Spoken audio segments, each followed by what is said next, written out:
As a historian, I am forced to say, when I look at the rise of early Christianity and why it took the shape it did, there are all sorts of things which make me say, I cannot actually explain how Christianity got going as a renewal movement in Judaism in the first century, and why it took this specific shape, unless they really all did believe that Jesus was really bodily raised from the dead. In this video, we're actually going to be tackling a very particular dimension of the resurrection account in history that I think is often not focused on enough. So with that being said, I'm going to go ahead and let N.T. Wright take it away, and then I'll give you guys some of my thoughts and kind of build on top of that on the back end. Let's do it. There is something surprising and very bold at the heart of Christianity, the claim that Jesus rose from the dead. Say more about that. Suppose somebody says, look, give me a break. That doesn't happen.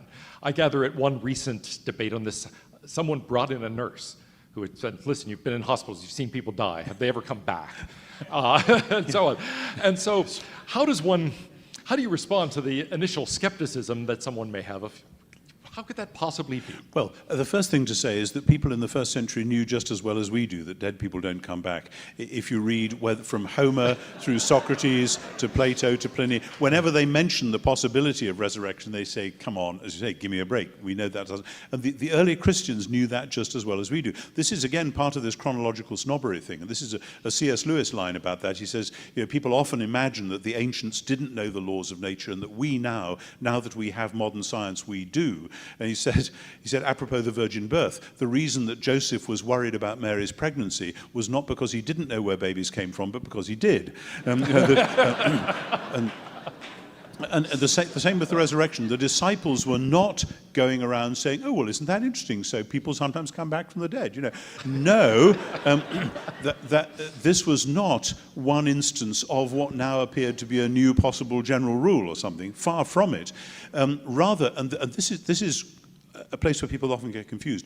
As people say, oh, well, the Jews believed in resurrection, so when Jesus died, they naturally thought he'd come back. Well, no, some Jews, most Jews of the time, did believe in resurrection, but resurrection, they believed, was something that God would do for all his people at the end of time. Nobody ever imagined it would happen for one person in the middle. And you can test this because we know 100 years either side of Jesus, we know of several Jewish resistance movements, messianic movements, rebel movements. Routinely, they ended with the death of the founder, and we have in the histories of Josephus and so on, accounts of what happened next. If the man you followed, who you believe is the king, the new leader, the one God has sent, etc., if he gets killed, you have a choice. Either you give up the movement, or you get yourself another leader. And we've got evidence of movements that do one or other of those things. In no case do we have people going around saying, actually, I think he's been raised from the dead. Because, they were more hard-headed than that. Life is real, we've got to get on with it. And in particular, the idea of choosing another leader, the leader of the church in Jerusalem throughout the next generation was James, who was Jesus' own brother. Now, it's very interesting because he was a great leader, a great teacher, a wonderful man of prayer, etc. But nobody ever said that James was the Messiah. If Jesus' body had stayed in the tomb, that would have been the natural thing. Well, it wasn't Jesus, too bad, but here's his brother. He's a great teacher. We revere him. And he was the man who was physically closest to this Jesus who sadly got crucified. So that would have exalted James, but they didn't. They called James the brother of Jesus, the brother of the Messiah. And so as a historian, I am forced to say, when I look at the rise of early Christianity and why it took the shape it did, there are all sorts of things which make me say, I cannot actually explain how Christianity got going as a renewal movement in Judaism in the first century, and why it took this specific shape, unless they really all did believe that Jesus was really bodily raised from the dead. And when you say, but why would they believe that? Could this have been a corporate hallucination or whatever? You can look at those arguments, and I've looked at them and I've written about them, and actually that doesn't work either. They knew about hallucinations, they knew about ghosts, they knew about odd, wacky experiences. There's plenty of literature about that in the ancient world, and they weren't so stupid as just to go wafting off on some idea like that. This was a very definite thing. He really has been raised from the dead, and that was why they did and said what they did. I think one of the most remarkable passages is 1 Corinthians 15, when Paul says, look, a lot of the people here have actually witnessed these events. Yeah. There are more than 500 people who witnessed Jesus after his supposed death, and so go talk to them. Some of them have died, but look, a lot of people have, and this was close enough in time that you could still find these people. Absolutely. Absolutely. The passage there in Paul's letters, written probably in 52-3 AD, so roughly 20 years after Jesus' death and resurrection, and Paul is saying, as you say, more than 500, and most of them are still around. And the implication is, go and ask them. But there's another fascinating thing in that same passage, which is kind of interesting negative evidence, because what he's doing there is quoting an official church tradition, which goes like this, that the Messiah died for our sins in accordance with the Scriptures, that he was buried, he was raised on the third day according to the Scriptures, and was seen by. And then there's a list of people that he was seen by. And he was seen by Peter, by James, by all the apostles, by 500 at once, and last of all, Paul says, by me. And anyone who knows the early Christian stories, Matthew, Mark, Luke, and John, will say, something's odd about this. Because in Matthew, Mark, and Luke, and John, the first people to see the risen Jesus are the women. Now, what's happened is that in the official church tradition, already the women have been airbrushed out of the account, because the early church will have known that women were not regarded as credible witnesses in a law court. And already we have early evidence that people were sneering and saying, this is just a few hysterical women in the half-light of an early morning. You're not going to believe that, are you? And so already by the early 50s, the official tradition has lost sight of them. But in all four Gospels, and they're quite separate accounts, they're not verbally that similar, even when they're talking about the same thing, the women are front and center. And this is the point that I'm making. You would never, ever, ever have made that up.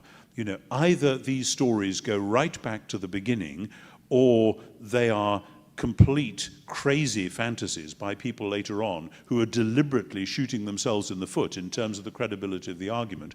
So that 1 Corinthians 15 is important, but it's important partly as a sort of negative witness, throwing into relief the extraordinary fact that we have these four separate accounts in which the women are the first to see him. If God actually became a human, actually lived in history, actually died on the cross, and then actually rose again, wouldn't we be able to see some evidence of that, some ripple effect of that, other than these pages that exist only in the holy book of Christians, only in the pages of the New Testament, only in the Bible? Wouldn't we be able to see some ripple effects of that event? Well, here we go. I'm going to go ahead and read this quote to get to this idea, and I'll just let it rip. Here it is. Public opinion turned against him. Most of his followers abandoned him. One disciple betrayed him, and another denied him. He was rejected by the religious, hunted by the powerful, mocked and unjustly persecuted by his enemies. He suffered an unfair trial, was publicly humiliated, brutally beaten, and unduly executed in the most horrific way. Even then, the few followers who remained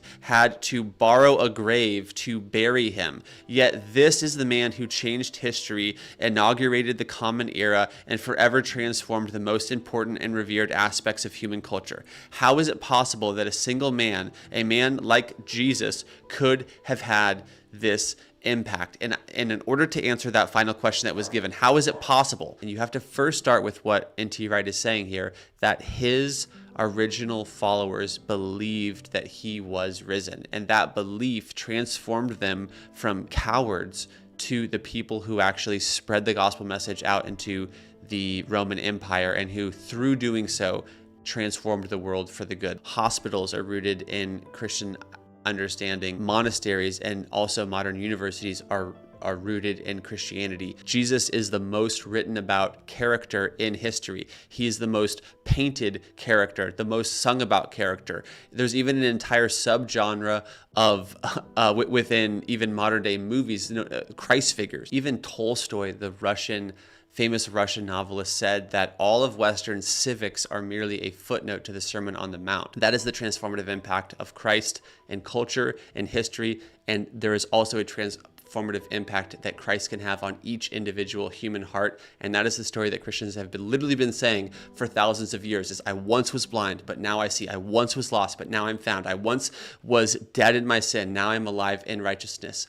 This is the story that Christians have. This is the song that Christians sing. This is the meaning of the risen Christ, is that he's alive, that he's acting in the world today, that he's actually personally knowable, that we can know God, talk to God, pray to God, that we actually can have a relationship with God.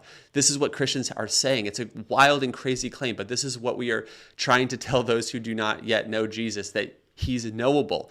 How is it possible that he's knowable unless he's alive? All this being said, I could go on, but I hope someone is hearing this right now, and I hope that someone's life is able to be changed. If you have any questions, please email me.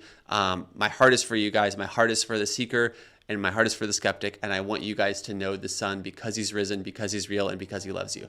That being said, I'll see you guys in the next video. Thanks. Bye.